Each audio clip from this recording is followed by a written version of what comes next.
everyone, and welcome back to another episode of Breaking Character. My name is Jordan-Paige, and I'm the show creator and host. Thank you so much for joining us today. If you like what you see here today, please consider clicking the subscribe button and the notification bell so you can be notified when we post every single Tuesday and Thursday.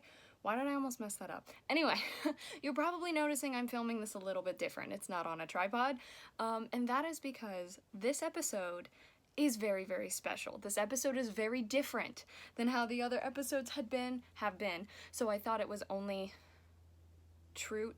right to do it a slightly different way. I am so excited today to have my friend Julian Solis on the show. Julian has been performing since the age of 4. Piano and violin were his springboards into the performing arts world, but once he was bitten by the acting bug, there was no turning back. He has enjoyed all the roles he has had, but his favorites are roles that stretch him as an actor and make him learn to relate to different people. So without further ado, let's head to Zoom. Hey everyone, as you heard me say in the intro, today's a very special episode because I am here in person with Julian Solis. Julian, how are you doing today? I am doing very well. How about you? I am great, thank you. I'm very excited to be here with you guys. This is super cool. This is probably going to be one of the only in-person episodes just because, but this opportunity presented itself, and so I'm really excited. So let's start off with these 2 truths and a lie. Mm-hmm. So just like always, I'm going to attempt to guess, and we shall see if I can actually get it right. Mm-hmm. So whenever you're ready. All right. So 1, I play 5 musical instruments. Okay. I have a scar from a seatbelt.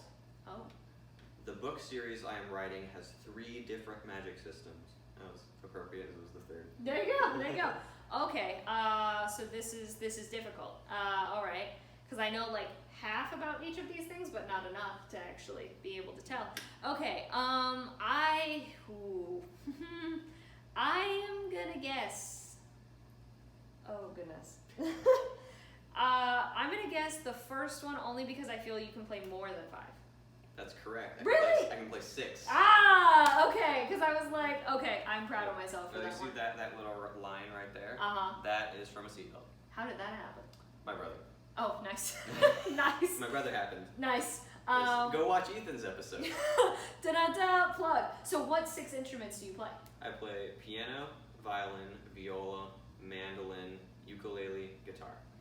Dang, that's just, I'm trying to play 1. All right, so as the oldest brother, how did you get into the performing arts? All right, so the first one that I remember like actually doing was our church was having a production of Joseph and the Amazing Technicolor Dreamcoat. Oh, okay. And I was going to be in the children's ensemble. Mm-hmm. And then our one of the people who was playing the brothers had to leave the show because he was doing something else. Okay. It might have been a family thing, I don't remember. But then the character who played Benjamin had to step up to take his part.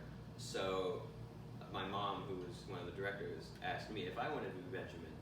And I was like, yeah, sure, whatever. And it was like the most fun I had in my entire little child life. And I still remember it to this day, and I was like, wow, acting is fun. So I started doing more and more things. I started doing professional things, and it's just, it has been such a massive and amazing part of my life that for the longest time that I can remember, I forgot about this until more recently when I was actually in a show. I have what I like to call reverse stage fright, where I actually, whenever I am performing for an audience, I perform better than when I'm at rehearsal. Oh, okay. And I'm not afraid of it at all. Okay, interesting.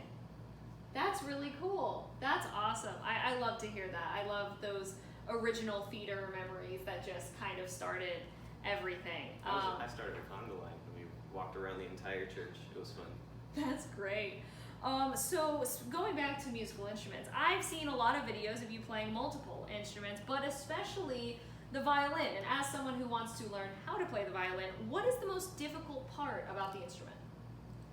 I would say the most difficult part is learning how to hold the thing. Oh, okay. Because like Step 1.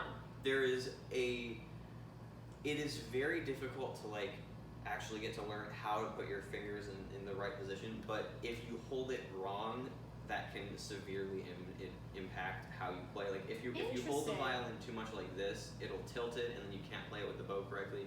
Okay. If you hold the bow incorrectly, you can't get the right pressure, and it won't sound right. Wow. But once you get those down, it's like violin. It was really hard for me to learn it, but then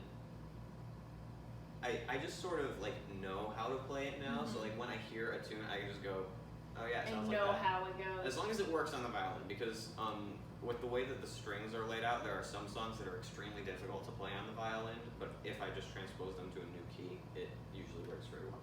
Nice. Well, that's good to know that step one might be the hardest, is learning how to hold it. Step one's definitely the hardest. Oh, well, I'll be sure to be patient with that one, because it might take me a bit. Well, it'll definitely pay off if you do. All right, so wild card question. We were talking about this earlier. What is your favorite zoo animal? Oh man, this is difficult. I should say one of your favorites, because I know it's hard to pick a favorite. I haven't been to the zoo in I haven't properly, because the world shut down and whatnot. But oh man, this is difficult. I'm not sure. Is there a specific type of animal that you like to see more? Is it do zoos have fish, or is that just aquariums? They have some. The one that I go to didn't have much. Didn't have fish? Okay. Never mind. Actually, I don't know. In hindsight, I don't know why I thought about that. Definitely the dolphins. The dolphins. Yeah. Okay. Because we used to go there all the time. We would take spare bits of change and put them at the end of the tank, and then I would get these trading cards that I had that were really shiny, and I would shine light off of them. Oh, that's cool. And the dolphins will go and look at them, and then when they start recognizing the people, they stop looking at the change and start looking at the people. Oh, that's and so cool. It's you can see a dolphin just look and smile at you and swim Aww. by, and then it comes around and does it again, and it's it's really fun. Oh, I love that. My personal favorite are the giraffes. I don't know why I like giraffes so much. Just for some reason I do. Cool. So for memory association, I actually already looked up our random word, and I found our random word is message. The first memory that came in my head was actually when my mom was texted me the questions for this very This interview? Yeah. Well, I thought of my first thing was message.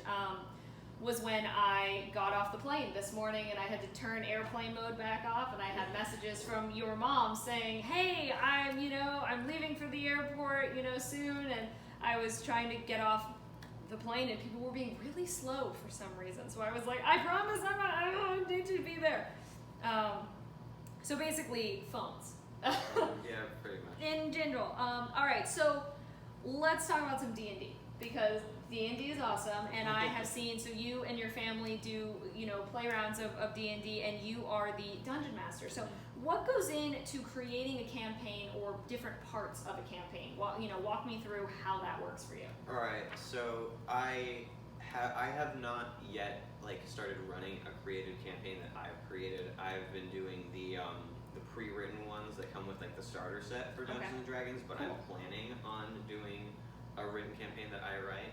And the way that I see it, it's more of a timeline and a order of events than actually writing out a story, because you never know what your players are going to do. They could end up killing the final boss in the first encounter, and you will have to either create a new final boss or have one of the other characters become the final boss.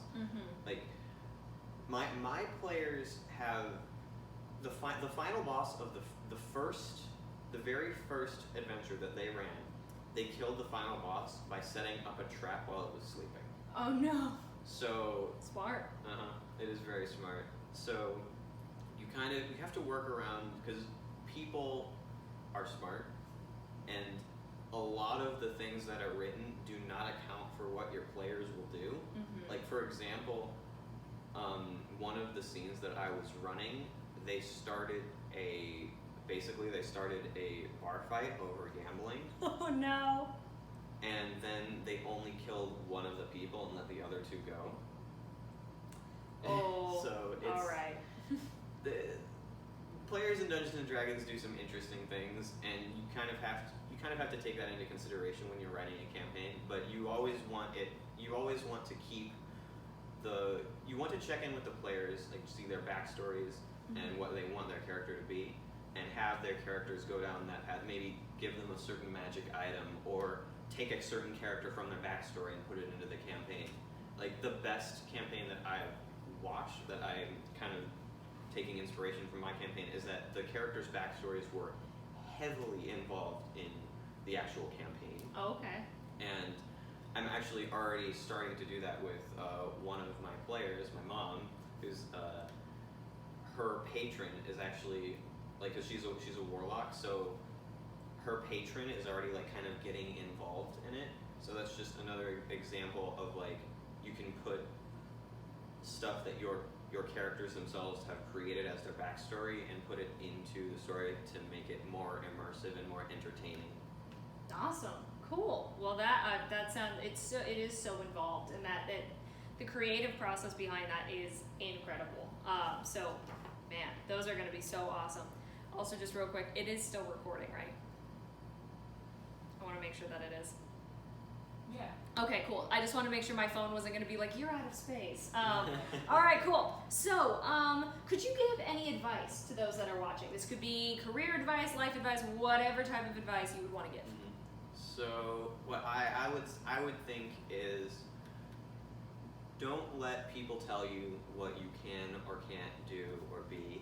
And if you do something that upsets or offends people, as long as, like, even if it's like a lot of people who just aren't happy with what you did, as long as you are reaching for it and it's what you want to do, and it's reasonable, because some people can take that the wrong way. Just don't think of what other people think of you, because there's going to be a lot of people out there who want to bash on you for no reason other than to bash on you, because it makes them feel better.